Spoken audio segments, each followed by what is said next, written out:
እንግዲህ ያው የመጀመሪያ ሳምንታችንን መክፈቻ የምናደርገው በአሳለፍነው ሳምንት እንዳገባደድነው የአርቡ ውይይት ምን አይነት ውጤት ላይ ደረሰ በሚለው እንጀምርና ፋሲል ከዛም የፊታችን ረቡዕ ጠቅላይ ሚኒስትር ቢንያሚን ኔታንያሁ የሚያደርጉትን ጉዞ ባስመለከተ የበለጠ ትንተናም እንድትሰጠን ነው። እንዴት አየው የአርቡን ፕሮግራም ፋሲል? ኦኬ ያው ባለፈው ሳምንት መጨረሻ ሐሙስ እንደተቆምነው ሶሎሞ ተስፋዬ አርብ የአሜሪካ ልዩ የልኡካን ቡድን በዊትኮፍ እና በጀራርድ ኩሽነር የተመራው ቡድን የአሜሪካን የማዕከላዊ አዛዥንም እንደዚሁ ኩፐርን ጨምሮ ኦማን ውስጥ በፋርስ ባህረ ሰላጤ ከኢራን ውጭ ጉዳይ ሚኒስትር ጋር ተገናኝቶ ነበር። የቀጥታ ውይይት አልነበረም። ውይይቱ የተካሄደው ውይይቱ በሚካሄድበት ሀገር አማላጅ በሆነችው በኦማን የውጭ ጉዳይ ሚኒስትር አማካኝነት ነበር። ያም ሆነ ይህ ብዙ ነገሮች አልወጡም። አጠቃላይ የሆኑ ነገሮች ናቸው የወጡት። እንደሚባለው ከሆነ ኢራኖች አሁንም ቢሆን የኒውክሌር ጦር መሳሪያን ብቻ እንጂ ሌሎቹን ተጨማሪ ነጥቦች ለመዋየት ፍላጎት እንደሌላቸው እየገለጹ ነው። አሜሪካ ግን በዚህ ጉዳይ ላይ አሻፈረኝ እንዳለች ነው። ሁለቱ ተጨማሪ የውይይት ነጥቦች ይሆናሉ ተብለው የሚጠበቁት ባለፈው ሳምንትም ገልጸናል። ተምዘግዛጊ ሚሳኤሎችና ኢራኖች ለፕሮክሲዎቻቸው ማለትም ለቡችሎቻቸው ስለሚለግሱት እርዳታ ነው። ያም ሆነ ይህ እንግዲህ በአጠቃላይ ውጤቱን እንደዚህ ግልጽ አድርጎ ለማወቅ ያዳግታል። በቅርቡ ተገናኝተው እንደገና ሁለተኛ ዙር ውይይት እንደሚያደርጉ መግለጫዎች እየወጡ ነው። ግን ማንም እርግጠኛ አይደለም። ይህ በዚህ እንዳለም አሜሪካ የጦር ኃይሏን አሁንም በፋርስ ባህረ ሰላጤ አካባቢ ማከማቸቷ እንደቀጠለች ነው። ሌላው አዲስ ነገር እንግዲህ ይህ በዚህ እንዳለ ውይይቱን በማስመልከት ተጨማሪና ወሳኝ ውይይቶችን ለመወያየት ጠቅላይ ሚኒስትራችን ለሰባተኛ ጊዜ ዶናልድ ትራምፕ ከተመረጡ በኋላ ፊታችን ረቡዕ ወደ አሜሪካ ዋሽንግተን ይጓዛሉ ተብሎ ይጠበቃል። አቶ ሽሎሞ በዚህ ጉዳይ ላይ የሚሉት ካሉ? እኔ እንኳ ጭማሬና መጨረሻ ላይ አቶ ፋሲል መጠየቅ የምፈልገው ቢኖር አሁን ባለንበት ሁኔታ የእስራኤልና የአሜሪካ አቋም ከሞላ ጎደል አንድ ነው ማለት ይቻላል። ጠቅላይ ሚኒስትር ቢንያሚን ኔታንያሁ ወደዛም ሄደው ትራምፕን የሚያገኙት ምናልባት በአማካሪዎች መካከል ለዘብተኝነት እንዳይሰማና ከትራምፕ ጋር ጉዳዮችን ለማረጋገጥ መስሎ ይታያል። ግን የአሜሪካ ተደራዳሪዎች የሚሰጡት ሀሳብ ብዙ ውጤት እንዳላስገኘ ነው። ግን ኢራኖች ግን የነበረው ውይይት በጣም ውጤታማ ነው እያሉ ያን ተናገሩ ነው እና ምናልባት እዚህ ላይ አቶ ፋሲል ኢራኖች የአሜሪካን ለዘብተኝነት ለማሳየት የሚያደርጉትና በተለይ የአረብ ሀገሮች አሜሪካን ጫና አድርገው ጦርነት በእነሱ ላይ እንዳይሆን ለማስተባበል ነው ወይስ በእውነት የነበረው ውይይት እንደ ኢራኖች እንዳሉት መስሎ ይታያል? ሁሉንም ሊሆን ይችላል። ግን አንድ ራሱ ጠይቀ የመለስከው መልስ አለ። ኢራኖች በአሁኑ ወቅት የሚፈልጉት ጦርነት እንዳይከፈታቸው ደግሞ ድርድሩ መቆም እንደሌለበት ያምናሉ። ስለዚህም ኢራኖች ድርድር በመጎተት ውሳኔ ላይ እንዳይደረስ በመጎተት የታወቁና የተለመዱ ናቸው። ስለዚህም ውይይቱ ጥሩ ነው እያሉ ሌላ ዞር ውይይት ያስፈልጋል፣ ውይይቱ ጥሩ ነው ሌላ ዞር ውይይት ያስፈልጋል እያሉ ጊዜ ለማቃጠል ሲሆን ይህ ሁኔታ የሚያሳየው እንግዲህ በዚህ አይነት ሁኔታ አሜሪካ በኢራኖች ተታላ ውይይቱን ካራዘበች የጦር ኃይሏን በዛ አካባቢ ማቆየት አትችልም። ብዙ ወጪ ይወጣበታል። ወታደሮች በሌላ አካባቢዎች ጥበቃ ማድረግ አለባቸው። ስለዚህ የጦር ኃይሏን ከዛ አካባቢ መበተን አለባት።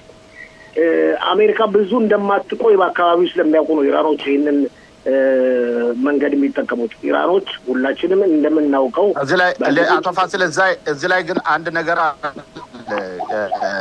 አሜሪካኖች በአንድ በኩል ደግሞ እዚህ ላይ ንግግር እያደረጉ ሁለት ነገሮችን ለኢራኖች እያሳወቁ ነው። በአንድ በኩል አሜሪካ ውስጥ የሁሜኒን መንግስት የሚቀይር ግብረ ኃይል እያዘጋጁ ነው ይባላል።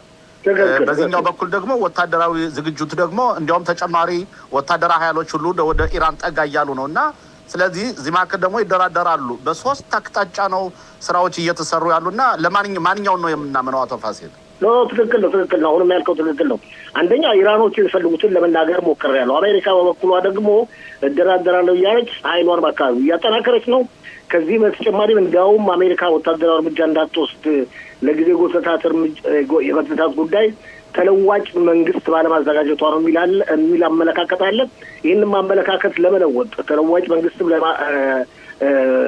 መንግስትም ለመመስረት በአሜሪካ ውስጥ ከፍተኛ ጥረት እንደሚደረግ እየተነገረ ነው። ያም ሆነ አቶ ሽሎሞ ሆነ ተስፋዬ በአጠቃላይ ሁኔታ የሚሰጡት መግለጫዎች እንደሚያመለክቱት ከሆነ የማይቀር ነው ዶናልድ ትራምፕ ወታደራዊ እርምጃ መውሰዳቸው በስልጣን ላይ ያለው ሃይማኖታዊ አክራሪ መንግስትን ተገርስሶ እንደሚወድቅ የሚሉ ዜናዎች እየወጡ ነው።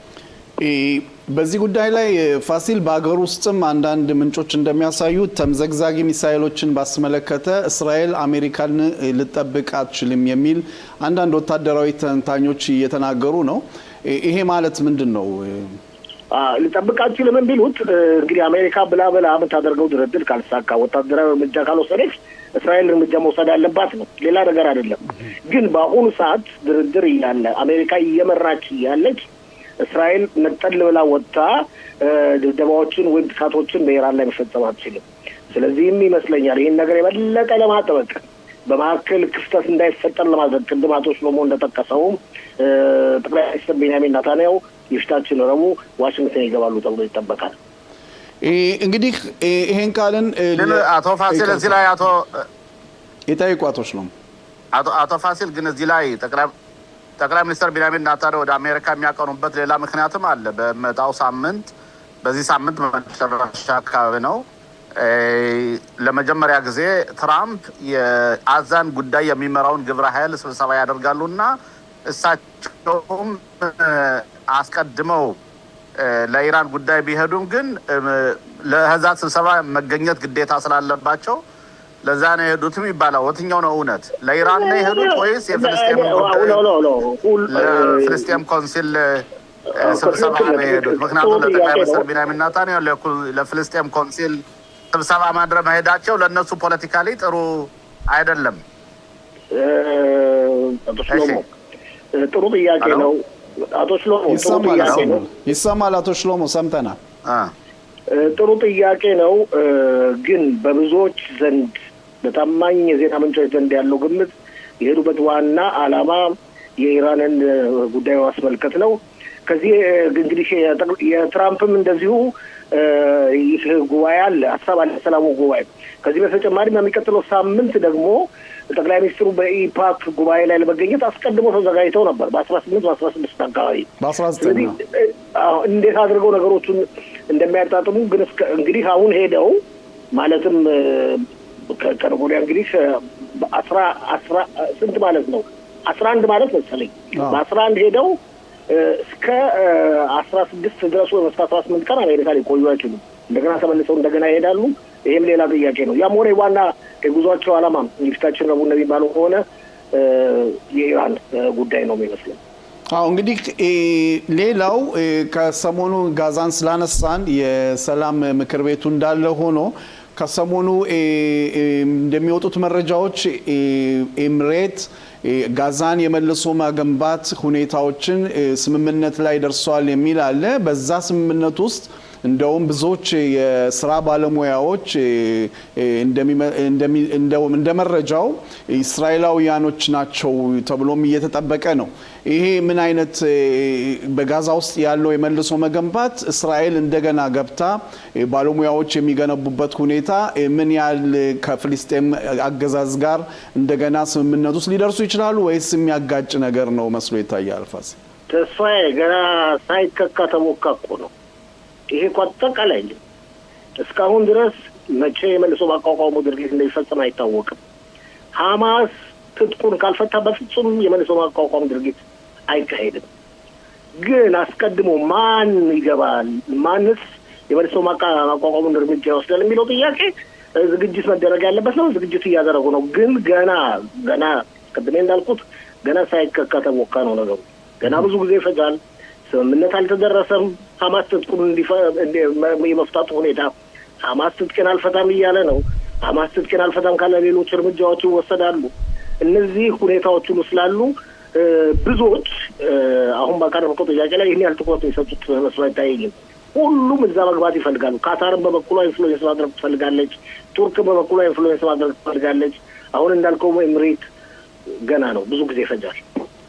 ኦኬ ወደ ፖለቲካ አቶ ፋሲል ላይ አዛን በተመለከተ የአዛን ጉዳይ እኮ እኛ አይደለን እየመራ ነው ያለው። እየመራ ያለው እኮ ትራምፕ ነው አቶ ፋሲል። እና ለምን ነው እኛ እውነታውን መቀበል አለብን። ለምሳሌ ትራምፕ የሚለውን ነገር ሁሉ ነው የምናደርግ እንጂ ራሳችን እኛ ብቻችን የምንሰራው። ለምሳሌ ራፊያህን ክፈቱ ተባለ፣ ከፈቱ። አሁን ደግሞ ይሄ የሰላም ግብረ ኃይሉ ሊቋቋም ነው፣ ጠቅላይ ሚኒስትራችን ተጠሩ፣ ግዴታ ነው ይሄዳሉ። አሁንም ቢሆን የኮንስሎት ለምሳሌ ገለልተኛ ብሎት የፍልስጤም ገለልተኞች አይደሉም። የአቡ ማዘን ግብረ ኃይሎች ናቸው። የአቡ ማዘንን ሲምቦል ወይም ምልክት ይዘው ነው የፍልስጤምን እንትን አድርገው ነው ለምሳሌ አዛን አሁን። ስለዚህ በአጠቃላይ አዛን በተመለከተ አቶ ፋሲል የእኛ እጅ የለበትም ሙሉ በሙሉ። ለምን ይሄን አናምነው? የጠቅላይ ሚኒስትር ቢንያሚን ኔታንያሁ እጅም የለበትም። የእኛ እጅ የለበትም ማለት አይቻልም። እርግጥ አሜሪካ ትመራለች ይባላል እንጂ የእኛ እጅ የለበትም። የእኛ እጅ አለበት በ57% እስካሁን አቶ ፋሲል 57% እኛ በምንያዝ ነው። እሱን እኛ ያለንበት እንደማመጥ ቆይ የእኛ እጅ የለንበትም። እንደው ከላይ ይመስላል እንጂ ለውጭ የሚታየው ሁኔታ ይሆናል እንጂ ውስጥ ለውስጥ ሁሉም በስምምነት ነው የሚካሄደው። አውቃ ነው እስራኤልም አሜሪካ እንድትመራ መንገድ ይከፈተችው። ምነው ውስጥ ለምስት የሚካሄደው በተግባር እኮ ሐማስ እኮ እስካሁን ሀገር እየመራ ነው ያለው። አቶ ፋሲል ልጨርስ ይቅርታ።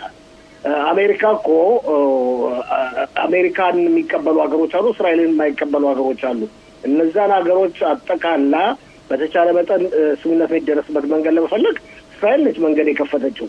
እስራኤል ነች አሳምናም ዶናልድ ትራምፕን በዚህ ጉዳይ እንዲገቡ ከመጀመሪያ ጀምሮ ግፊት ያደረገችው።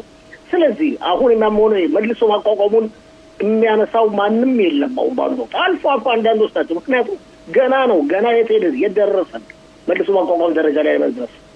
እስራኤል ደጋግማ ተናግራለች፣ ገልጻለች። ሐማስ ትጥቁን ካልተበተነ በስተቀር በፍጹም የመልሶ ማቋቋሙ ድርጊት አይፈጸምም ብላለች። እንደው አልፎ አንዳንድ ጥገናዎች ካልሆኑ ይህም ድርጊት እየተተገበረ ነው አሁን። ብዙዎቹን ትንሽ አነጋጋሪ የሆነው ይሄ የሐማስ ትጥቅ መፍታት ሁኔታ የጊዜ ገደብ አለመሰጠቱ ነው። እስከ መቼ ነው እስራኤል ይሄን ነገር የምትለው የምትደጋግመው የሚሉ ብዛት ያላቸው ባለስልጣኖች፣ የፖለቲካ ተንታኞችም የሚናገሩት ነው። ለምንድን ነው በእውነት እስራኤል በጊዜ ገደብ የሌለው ለዚህ ጉዳይ? እንደሚመስለኝ ውስጥ ለውስጥ የጊዜ ገደብ አለ ነው ብዬ ማምነው።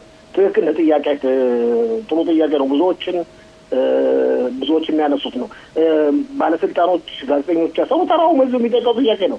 እንዴት ሐማስ ትጥቄን አልፈታም እያለ እስራኤል ደግሞ ይፈታል እያለች እንካሰላንት እየተባባሉ እንደ 10 ዓመት ይቆያሉ፣ 5 ዓመት ይቆያሉ፣ 1 ዓመት ይቆያሉ የሚሉ ጥያቄዎች የተነሱ ነው። ግን እንደሚባለው ከሆነ በጥቂት ወራት ውስጥ ሐማስ ትጥቁን መፍታት እንዳለበት እርምጃ ይወሰዳል ተብሎ ይጠበቃል። እንደሚባለው ከሆነ ውስጣዊ የሆነ የጊዜ ገደብ አለ። ሐማስም እስራኤልም የሚያውቁት እንደሚባለው ከሆነ ወደፊትም ካስፈለገ ደግሞ ይፋ የሆነ ሁኔታ የጊዜው ገደብ ይነገራል ተብሎ ይጠበቃል። ግን አቶ ፋሲል እዚህ ላይ ምን መሰለህ፣ አንድ ነገር በተግባር የሚተገበሩበትን ነገሮች ነው እኛ ለምሳሌም እኛ ልንፈርድ የምንችለው ማለት እንዴት ነው? ራፊያህ ለሁለቱም አቅጣጫ ተከፍቷል። የሰብአዊ እርዳታ እና እንደመና እየገባላቸው ነው አዛ። ሐማስ ደግሞ የጦር መሳሪያ መፍታት ሳይሆን እንዲያውም ራሱ እንደገና እያጠናከረ ነው። ያ ብቻ ሳይሆን በ47% በያዘው አካባቢ የተጎዱትን የመሬት ዋሻዎች እንደገና እያቋቋማቸው ነው። ቁና እውነቱ ይሄ ነው። አቶ ፋሲል ለምን ነው ራሳችን ልንሸውደው? ገና የውስጥ ስምምነት አለ እያልን ማለት ነው። ለጊዜው እውነት መስሎታ እንጂ 47% ቦታ ደግሞ በጣም ትንሽ ነው። ብዙ መንቀሳቀስ አይቻልም። የራፊያህ ኬላ ተከፈተ። ስምምነት እኮ አለ። በስምምነቱ መሰረት 20 ነጥቦች በስምምነቱ ላይ ከ20 ነጥቦቹ አንዱ የራፊያ መከፈት ያለበት ሁኔታ ነው ማለት ነው። ተጠላፊዎች ከተመለሱ በኋላ ሙሉ ለሙሉ የግዴታ መደረግ ያለበት ነው። በፓራረል በሆነ ደረጃ ደግሞ በተመሳሳይ ሁኔታ ደግሞ ሀማስ ትጥቁ መፍታት ያለበት ነው። ይህ ነገር አስቀድሜ እንደገለጽኩት አዲስ ነገር አለ። አንድ ነጥቡን ማካነስ አቶ ፋሲል አንድ ነጥቡን ማካነስ መጨረሻ ላይ ፍልስጤም መንግስት ትቋቋማለች። በተለይም ጠቅላይ ሚኒስትሩን የማይደግፉት እንደ አዲስ አድርገው የሚያወሩት ነገር በ20 የስምምነት ነጥቦች ውስጥ አለ። የአዲስ ነገር አይደለም። አሁን የተደረገው ነገር 21 ነጥቦች 21 ነጥቦችን ማለት እርዳታ የመግባቱ ሁኔታ በ21 ነጥቦች ውስጥ ያለ ነው። 600 በቀን ምናምን እርዳታ እንዲገባላቸው በጣም ብዙ እርዳታ ስምምነት አለ። ያ ስምምነት በጊዜው ነው የተፈረመው። አሁን አዲስ የተፈረመ ስምምነት ወይም ሀማስ አሁን ራሱን አሻሽሎ በአዲስ መንገድ ማጠናከሩ አይደለም። ሀማስ በ47 እጅ መንቀሳቀሱ ከመጀመሪያው ጀምሮ የታወቀ ነው። ነገር ግን ለሁሉም ትዕግስት ያስፈልጋል። እንደሚመስል ነው እንደኔ አመለካከት በጥቂት ወራት ውስጥ 2፣ 3፣ 4 ወራት ውስጥ ሀማስ ትጥቁን ካልፈታ ከፍተኛ ችግር ይመጣል ብዬ ነው የማምነው። ጠቅላይ ሚኒስትሩም በዚህ አይነት ሁኔታ ጥቅምትም ተካሄደ፣ መስከረምም ተካሄደ፣ እኔ ደግሞ አንድ ነገር ልንገር አቶ ፋሲል፣ ከእንግዲህ በኋላ የእስራኤል ሀገር መንግስት አዛ ውስጥ ጦርነት ከፍቶ ገብቶ የሐማስን ጦር አያስፈታም። የዓለም መንግስት ፈቃድ አይሰጥም። የአሜሪካ መንግስት አይፈጥም። ሊሆን የሚችለው ለይስሙላ ያህል የጦር መሳሪያቸውን ፈትተዋል ተብሎ አንዳንድ ከሆነ የሆነ መጋዘን አቋቁመው ከዛች መጋዘን ትንሽ የጦር መሳሪያዎችን አጠረቃቅመው በቃ የጦር መሳሪያውን ፈታ ነው እንጂ እውነትና ሐቁ አቶ ፋሲል አዛ አሁን ባለንበት ሁኔታ ሐማስ ቢደቆስም ሐማስ ወታደራዊ አደረጃጀቱ ቢጎዳም እኛ አላሸነፍንም። በዚህ እኛ ማመን አለብን። እዚህ ላይ አቶ ሽሎሞ አመለካከት ነው። አቶ ሽሎሞ የሚናገረው ከፋክቱ ጋር የተያያዘ ነው። አቶ ፋሲል በእጅ የሚጨበጥ በአይን የሚታይ ነገር ነው። አቶ ሽሎሞ የትም ቆፍሮ አላመጣውም። አሁን ደግሞ የተራ ይሁን አቶ ሽሎሞ የራሱ አመለካከት ነው ወይም የራሱ አመለካከት ነው። ደገምኩት እኮ የራሱ ወይም የራሱ አመለካከት ነው። በዚህ አድርገን ቆየት ትላለህ። እኔ ደግሞ የራሴን አመለካከት የመናገር መብት አለኝ። እንደኔ አመለካከት ከመጀመሪያው ጀምሮ የምለው የፈለገውን ያው ለጠቅላይ ሚኒስትሩን ለመደቆስ ጠቅላይ ሚኒስትሩን ለመቃወም የሚደረግ እርምጃ ነው እንጂ ሀማስ መደምሰሱ አይቀርም። ጠቅላይ ሚኒስትሩ እንዳልኩት ሀማስን አሁን አዘር ሙሉ በሙሉ አላሸነፍንም። 47% ቦታ በሀማስ እጅ ነው ያለው። አሸንፈናል ማለት አንችልም። ግን ኒጻፎን ሙክላት ሲባል ሰምተህ ቃላቱን ታስታውሳለህ? ኒጻፎን ሙክላት ለፈሳ አንድ እርምጃ ቀርቶናል 100% ልናሸንፍ ሲባል ነበር። አንድ እርምጃ አሁን እንደገና አንድ እርምጃ ነው ቀርቷል። አቶ ፋሲል ናሳራላ የለም፣ አሳድ የለም፣ ኻሜናይ የለም። ኖ እኔ ያልኩኝ ካዛን ነው። በሌላ ቦታ ተናገር የለም። ስለዚህ ትንሽ ትዕግስት እንደኔ አመለካከት አሁንም በኔ ፖለቲካዊ ምንተና ትንሽ ትዕግስት ከጥቂት ወራት በኋላ ሀማስ የመጨረሻውን ያገኛል ብዬ ነው ገምተው። እንግዲህ ብዙ ጊዜ ቢኖር ብዙ ጥያቄዎች ፖለቲካ ላይ አልደረስንም። የመጨረሻ እዚህ ላይ ለተመልካቾች ድንገት ግልጽ እንዲሆን ሀማስ ራሱን የመልሶ የመገንባት ሁኔታን ባስመለከተ እስራኤል ራፊያህን የከፈተችው ባለፈው ሳምንት ነው። ፊላዴልፊያ አሁንም በእስራኤል እጅ ነው። እንግዲህ ሀማስ ብዙውን ጊዜ እንቅስቃሴ ሲያደርግባቸው የነበረው ከግብጽና ጋዛ አካባቢ በእነዚህ መስመሮች ላይ ነው።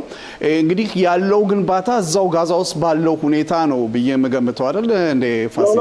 መገመት ሳይሆን አለ ተጨባጭ ሁኔታ ነው። አንደኛ ምንም የተከፈተ ኬላ የለም። የራፊያ ኬላ ቢከፈት ለእግረኞች ብቻ ለእቃዎች አስጨርሱ። ለእቃዎች አይደለም የተከፈተው፣ ለተራ ሰዎች ነው። እቃ አይገባም በዛ በራፊያ ኬላ በኩል። ፊላደልፊያ አልተከፈተም፣ ሌሎቹ ቦታዎች አልተከፈቱም። ሀማስ ቢደራጅም ውስጥ ባለው እቃ ነው የሚደራጀው፣ ወይም አስኮብልሎ በሚያስገባቸው ሰርቆ በሚያስገባቸው ኮንትሮባንድ እቃዎች ብቻ ነው። ስለዚህ አቶ ፋሲል አንድ ጥያቄ በዚህ ተያይዞ ቆይ ያም ሆነ ይህንን እንደ ትልቅ ነገር አድርጎ በጥያቄ መልክ ወይም በትንተና መልክ ማቅረብ ፍጹም አደጋች ነው። ብዙ ነገሮች አሉ። ሀማስ አሁን ያለበት ተጨባጭ ሁኔታ በጣም አሳሳቢ ሁኔታ ነው። ለራሱም በመጨረሻ ላይ ትጥቅ መፍታቱ አይቀርም። አቶ እንዳሉ ላይፈታ ይችላል። ኦኬ ጋዜጠኛ ፋሲል ለገሰ ስለሰጠን ቆይታ ትንተና በጣም እናመሰግናለን። መልካም ሳምንት እንመኛለን።